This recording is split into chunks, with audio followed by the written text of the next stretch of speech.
20 to 10. Okay, we're going to open up the meeting. Strafford Regional Planning Commission Policy Committee meeting, Friday, July 20th, 2012. Okay. Hopefully you're all excited for another great ITS presentation here. 3 minutes, right? Yeah. I know we've been kind of hammering away at this. So let's see, it's been about 6 months now. We started back in January, but we have some final documents. We've gone through a very thorough process. It has been a little bit expedited just because we needed to close the contract by June, which we did under budget and on schedule, so that was great. But I just wanted to sort of give you a broad overview of ITS again and our process and what we ended up with. So what are ITS? This comes straight from our documents here. Intelligent Transportation Systems, ITS, are applications of advanced technology in the field of transportation with the goals of increasing operational efficiency and capacity, improving safety, reducing environmental costs, and enhancing personal mobility.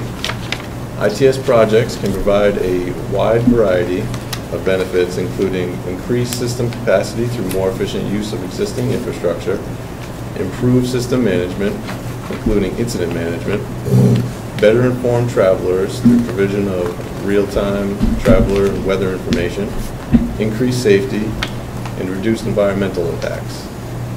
Intelligent transportation systems are a series of tools that can be applied as needed to address specific identified regional transportation needs. And why are we required to do this as an MPO? This development of a regional ITS architecture and plan is part of the federal requirements meant to encourage regional integration of transportation systems. The Transportation Equity Act for the 21st Century, or T21, which was enacted in 1998, promoted the integration through a focus on interagency and multimodal coordination, and it included a requirement for ITS projects funded through the Highway Trust Fund, including the Mass Transit Fund, to conform to the national ITS architecture and applicable standards. Let's see. And I thought it would be useful also just to provide a list of the stakeholders that were invited to these meetings. I won't go through all of them. It's a pretty extensive list. But I think it's worth highlighting that we invited all cities and towns, planning and public works departments, and emergency management directors.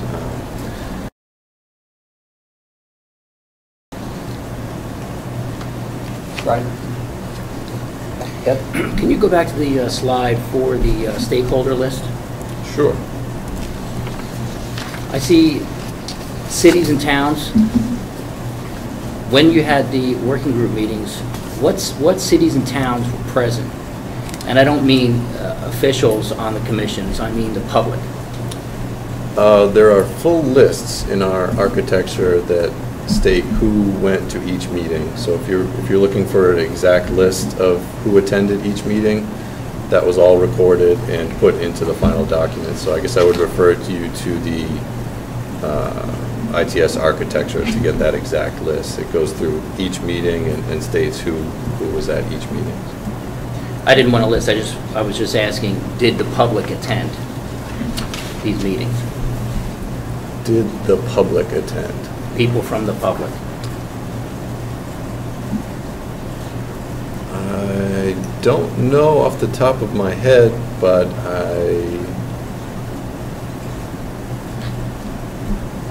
I can't think of anybody off the top of my head that wasn't either a public works official or part of the planning department. We certainly got the word out there, through these meetings and through our website, but I can't think of anybody who was just a general public member who attended. But again, I would just refer to those lists to double check my statement.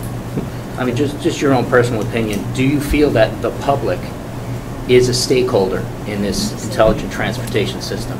Anybody who uses the transportation network is a stakeholder in this. Was the public welcome to these meetings? Yes. And no one showed up from any of the towns? No, much like most of our meetings, unfortunately, there isn't a great general public involvement. What about the other RPCs, NPOs? Did anybody show up at any of those working group meetings? Again, I would refer to the list. I do not know off the top of my head. I think we had shared working group meetings for this document anyway. I don't think we can speak to the process that other MPOs use. That would be Southern New Hampshire and Nashua, New Hampshire. We weren't involved in their process. Okay, thank you. Any other questions? Dan? I guess at this point, we're looking for a motion to adopt this. Yes, the ITS architecture, the strategic plan, and the final report. So three documents. Okay. If I can ask a question, Ken? and then I might be prepared to make a motion. Dan, one of the things you talked about is the recommendation, sort of a best management practice, I guess, that this be sort of reviewed pretty thoroughly once every 4 years or so. Mm-hmm. And then you also talked about having kind of an ongoing or interim group or something that Yes. would kind of take a look at things. And I guess my sense is that with the changes in technology and all the rest happening so rapidly, I'd like a little bit more discussion about whether or not it makes sense to set up a group on an ongoing basis that can come back with an annual report or a yearly recommendation or something, saying that there have been changes in this area and that area.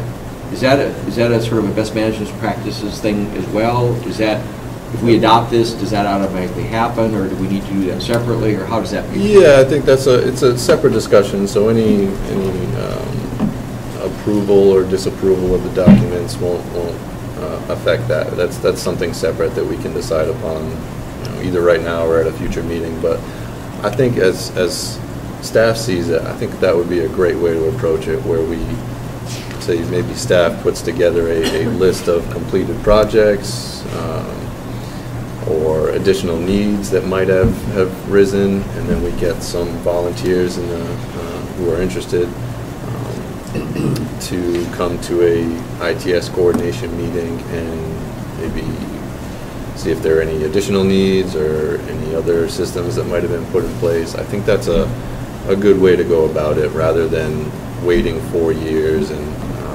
doing this very robust update. I think keeping it up to date incrementally is, personally, I think that's a better way to go about it. I was also just going to mention that it probably would be helpful, because the state has to update their ITS plan, and we're really intimately bound to that the statewide ITS architecture and strategic plan. So, I'm guessing throughout this period, this 4-year period, that the state will probably update theirs, and we can talk about share the ways that maybe changes our direction of our next update for the ITS. Maybe we can, make some recommendations that year to kind of just recognize the changes that, may come about over that 4-year period. Okay. So I guess I'm prepared to make a motion that we. Excuse me. I'm sorry. I think having an ongoing committee would be a great way to get more public input if there's concern that there's not enough, feedback on projects and how they're going and how they can be improved. So. Yes, yeah, absolutely. Okay, so I'll make a motion. I'm going to be following this with another motion that talks about that issue, but my motion, at least at the moment, is to adopt the plans as presented. Second. Motion by Ken. Discussion. Second. Discussion? Yes. Our handbook that I got when I first started as commissioner states that anything we do here are actions that will foster sustainable development and improve the quality of life in the region. It goes on to say sustainable development balances economic progress with environmental protection and community well-being. Brookfield has to vote no for this, and the reason is because this is financially unsustainable. The U.S. debt just exceeded 100% GDP. Where is this money coming from? And I think since no people from the public show up at these meetings is basically a no vote, because people are basically disgusted with the spending of this money. That's my comment. Thank you. Thank you. I'm going to respond, and I think the fact that nobody showed up is a yes vote. Well, it's a combination of two things. One is people are very busy in their lives, and they tend to get involved when they see some sort of a direct impact. People also tend to get involved if they see something that they're not happy with or upset about. And so I do think, I agree with that there needs to be additional information out there and the ability to have public input.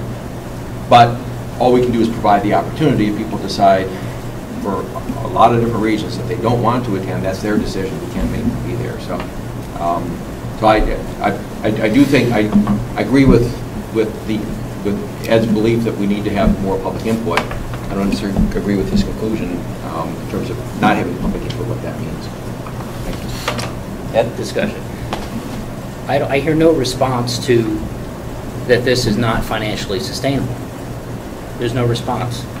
And most likely each one of you are going to vote yes for this, but never a response about how it's going to get paid for.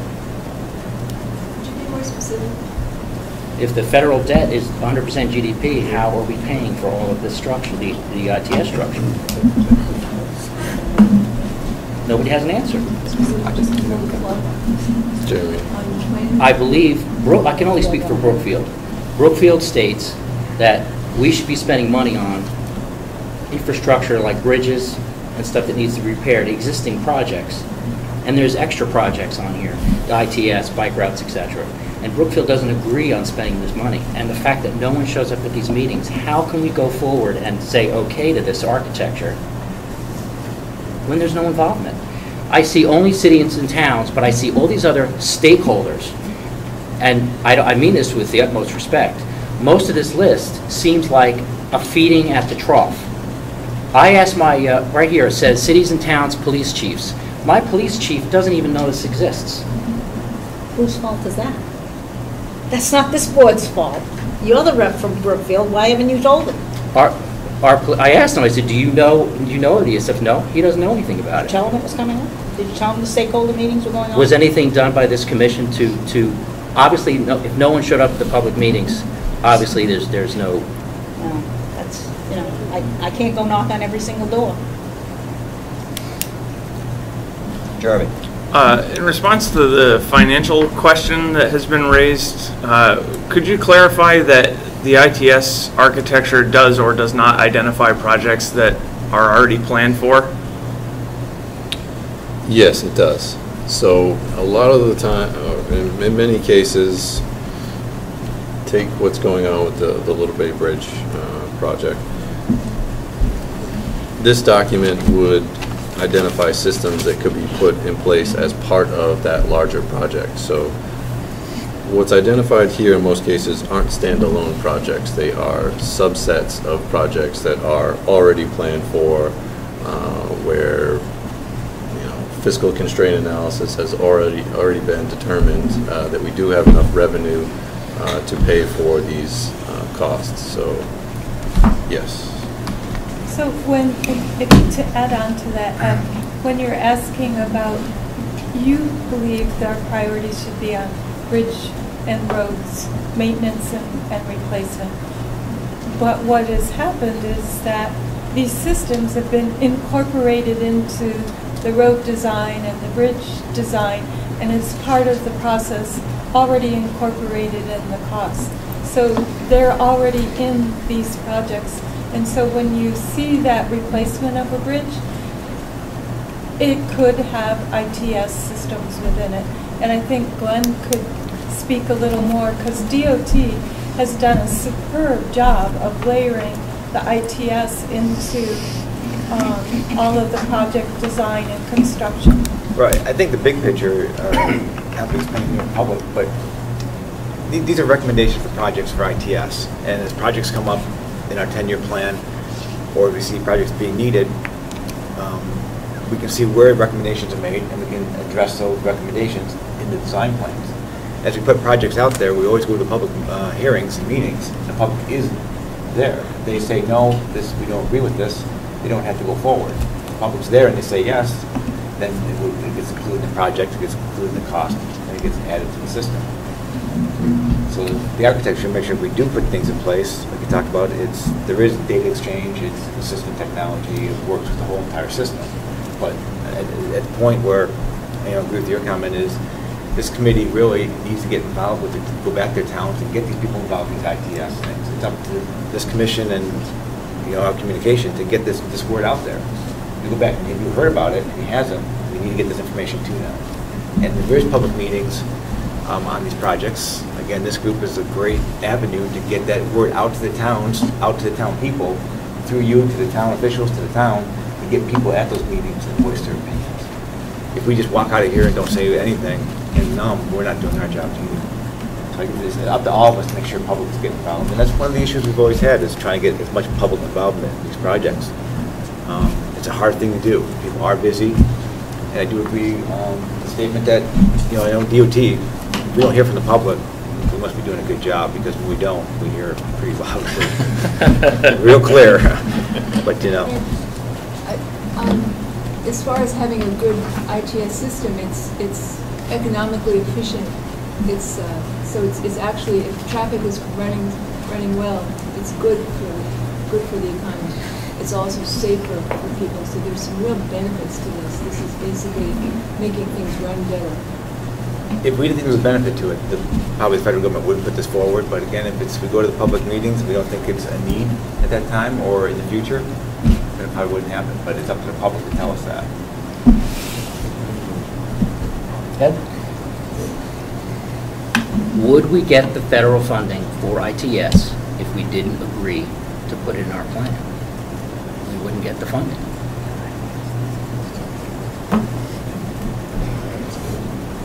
We wouldn't get the funding.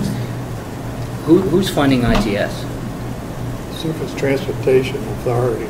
This is probably recent passage by Congress of the Surface Transportation bill, and that funds the ITS programs. Could you explain a little bit, Cynthia? I can't quite hear you. The Surface Transportation Reauthorization Act that was recently passed by Congress, that funds the ITS programs. Yes. I don't know where within the new MAP 21 it specifically is, where DOTs, state DOTs and the NPOs are all waiting for Federal Highways and Federal Transit to provide us with oversight, and so those are just being released this week, and I think we have the linkage there, and I personally haven't had time to read through and understand where all the programs are now located, but the ITS is in the new reauthorization. Those are the provisions that you're talking about. Yes. The answer to your question is most of it is federal money. That's a share of federal money goes into paying for this. And they set aside certain money typically to fund these type of projects. At this point, MAP 21, we haven't got that far. I still do not hear any comments about financial sustainability. Why is that? Are you saying that this is financially viable? I heard that it's going to help safety and make the economy more efficient, etc. But I hate to use this idea, but if you don't have the money to do something, you can't do it. And the public is asking, how are you spending this money? I'm only speaking for Brookfield, because that's the only people I can represent. But I keep hearing that I'm talking about the public. I'm done with that conversation. It's obviously there was not enough public comment. I want to know about what people feel about this, the financial sustainability of all of these programs. Just the ITS. If I can just ask one final question on the financial sustainability point. I guess what I was trying to get at earlier was, I think it seems to me there's a lot of confusion that ITS is a whole separate slate of projects, and it's not. ITS is a way for us to identify components of other projects that are going to be funded under the surface transportation funding anyway. I mean, there's certainly some projects that are solely ITS that, like especially for coast, may not necessarily appear in the 10-year plan, but these are projects that are going to come out of the funding that's allocated for coast through the FTA or whatever other programs anyway. The idea of ITS, and that's what I'm looking for is confirmation. The idea of ITS is really to identify, okay, if we have projects that have these components in them, let's make sure they network so we don't have to fund them again separately to fix it later. And this is not a separate slate of projects and funding. It's not a separate funding mechanism. It's just, you know, okay, we're now doing things that we've always done in terms of building road and infrastructure, but now they have technological components. Let's make sure those work well. That's correct. Accurate? Yes. And I think to be able to include the ITS components into projects, you need to have the architecture in place to justify it, to show that you put some forethought into those projects and you know that they're going to be consistent with the other ITS To receive system. federal funding for those, they can certainly be paid for with local funds too, if a local community or a private agency wants to pay for them, but to receive federal funding for these systems, it needs to go through this coordination effort in order to maximize that investment across boundaries. Tony? This might be duplicative or cumulative. It's my understanding we're not voting today to spend money. We're voting today to create a framework that the national agencies can look at for input from local communities and regional organizations in their determination of what projects to fund. And that's one of the reasons for an annual review that Ken and people were talking about is people at national level may decide it's not sustainable for a certain project and they aren't going to fund it. We have to come back and recalculate what the priorities are and change the timelines on a regular basis to reflect that. But the decision to spend is either going to be made by the DOT through funds that they have or nationally, or town of Brookfield gets to vote on whether or not they're going to participate or they're going to have a particular project. If they say no, then we have to go back to the drawing board. But today we're asking to have the planning process in existence, that all of that can be done over the next, whatever you said, 10 years. So. That's right. So it's not, we're not voting to expend money today that may or may not be there. That's not our concern at this point. Question? Sure. I'd like to move the question. Okay. There's no more questions. There's a motion's been made and seconded to adopt the ITS systems architecture and plan. All in favor say aye. Aye. Aye. Opposed? No. One opposition. That's it. Mr. Chair, I'd like to make a follow-up motion. Sure. And I would like to, in anticipation of that motion, I would like to make a comment. And one of the things that's frustrating to me is we have this list of invited stakeholders, and all of us look at these lists in different ways. Ed sort of referred to that kind of be a list of folks who are feeding the trough. And frankly, that insults me, and I take umbrage at that because I'm a planner. I happen to be a planner in the city of Rochester. My job is to look at planning in ways that are good for people in my community. There's nothing here that I'm voting on that's going to help, that's going to somehow feather my nest or do something better for me. These are things that are better for the people in my community that I work for. And frankly, my interaction with members of the Regional Planning Commission, representing their communities, they're representing their people. Same thing with the Rockingham County, Central. You go down this list, the people in Coast. All of these people, to suggest that these are people who don't have our constituents, the general public, best interests at heart, I find disingenuous. Now, having said that, I do agree that we struggle to get public participation in a way that's meaningful. And I think we need to do everything we possibly can to provide opportunity for public input. And so my motion is going to be that we do, that staff does a couple of things. One is that we put on our agenda for our next meeting, that we set up a structure for an ongoing, what phrase should I use in terms of the? ITS Coordination Committee. ITS Coordination Committee that meets at a minimum once a year, more frequently, that committee have the task or responsibility of reporting back to the MPO once a year. So it's not just a matter of meeting and then not doing anything. I want to report back.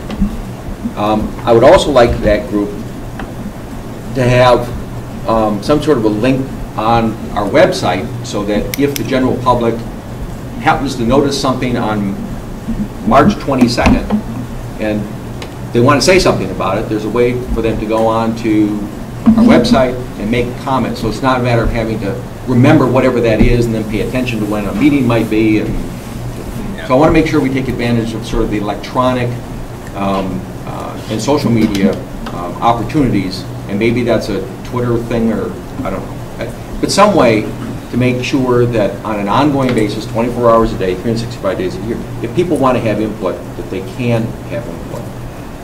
So my motion is to ask staff to look at a way of having the electronic opportunity for input anytime, and number two, to set up the structure. Now again, if we set up the structure and nobody's willing to volunteer, that's all we can do. But so my motion is to set the structure and set up the electronic as well as the group. There a second? I'll second that. Okay. Seconded by you. Thank you. And I have, can I comment too? Sure. As a city planner, are all city planners elected officials? No. No. Are you elected? No. Well, how do you represent the people if you're not elected? Because I'm appointed by the city manager, who's appointed by the elected governing body of the city of Rochester. And so it's the same way as you've got the directly, in communities you have directly elected people, and then you have people who work for those directly elected people. And that is the mechanism in our society. A small community like Brookfield has fewer layers in between. A larger community like Rochester has more layers in between. But in the end, my direction and my responsibilities are set by the governing body who's elected by the public. Is there a method to unelect you or remove anybody that's not elected? Yes, oh yeah, I can be fired. If I'm not doing my job, my immediate supervisor, my boss, can fire me, and as long as there's just cause, and I'm gone. I have one quick update. It's on August 2nd, 2012 at 6 p.m. in the city's Somersworth City Council chambers. The Maine DOT is holding a public meeting in regards to the rehabbing of the Somersworth-Berwick Bridge. And that's August 2nd, 6 p.m., Somersworth City Hall. And that's about it.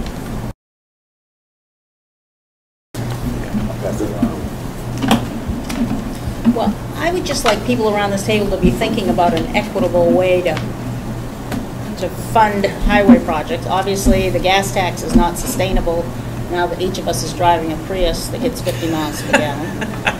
So, you know, there's got to be some way to bring some money into the state. And obviously, I mean, unless we go up on the gas tax 15 cents, which isn't going to happen. And I'm sure the legislature will have at least a half dozen schemes that none of us will like. Yeah, Prius tax. Yeah, Prius tax, right. Time of day tolling is one way, VMT is another way, reinstating the $30 that was supposed to be replaced. Well, right. You know, the problem is when you only drive your car to church and to Hannaford's and you're 83 years old, that registration tax doesn't look like a good thing. That's what I said. Equitable is how I started out. So. It is equitable. You get the public transportation where it needs to be with 15. I mean, I'm not asking for those suggestions today. If you got really good suggestions, write them down, think about them, we'll Cigarette talk them tax. on. They lowered it. Oh, well, the cigarette tax. They lowered it I and know, lost, but and did it- lost money. Did it back up? Right. That didn't get more money. So, it's going to be a real problem in the future. Oh, I was just gonna say, VMT is the most equitable. There's some issues with privacy people are concerned about being tracked. I think some of the technology out there is starting to address those privacy concerns with separate billing that it's not bills you on miles and then has a separate billing portion that actually locates, identifies you so that they put those together and you don't actually get tracked in any way about your mileage or anything like that. There are some issues with that people are concerned about. I think some of the concerns are justified, some aren't so justified, but VMT is fair. That's all I guess I have to say. And that's vehicle miles traveled. Mark, is Thank you. why, when you get your car registered every year, you wouldn't have to submit your mileage? And I don't pay on understand that? why you can't just do the I mean, it wouldn't odometer. be tracking you, you wouldn't know where you were going. But that gets you to the same place. It's how you implement it, not, Well, right. That's jurisdictional But- boundaries too. but People don't then want you to pay get if they're Department not of Safety involved, and you know what that's driving into like. Hampshire with those miles, so. But- So, I drive down to you Emmitsburg got a 3 times a scheme. year. yeah. Keep it in mind, because I'm sure we're gonna be hearing more about it.